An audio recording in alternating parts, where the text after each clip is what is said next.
రాత్రి వేళ కామాక్షి ఆయన పడుకున్న దగ్గరికి వచ్చి తట్టి లేపింది. ఆయన లేచారు. కేశపాశాన్ని తీసి ఇలా చూపించి ముట్టుకో అంది. ఆయన ఇలా ముట్టుకున్నారు.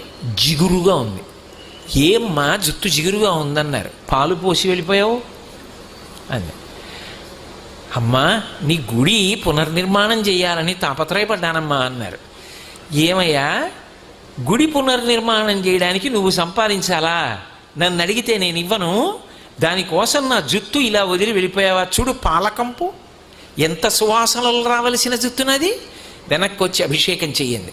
రాత్రికి రాత్రి ఆయన బ్రిటిష్ ప్రభుత్వం వారిని అడిగారు తలుపులు తీయమని. తీశారు. వాళ్ళు గౌరవం కొద్ది, వాళ్ళకి ఆ గౌరవం ఉండేది. తలుపులు తీస్తే వారు గబగబా వచ్చి కంచిలో అమ్మవారికి మళ్ళీ అభిషేకం పూర్తి చేశారు. ఆ తర్వాత ఎక్కడి నుంచి వచ్చిందో కాసుల వర్షం పడిపోయింది. ఆ దేవాలయం అంతా పునర్నిర్మాణం చేశారు.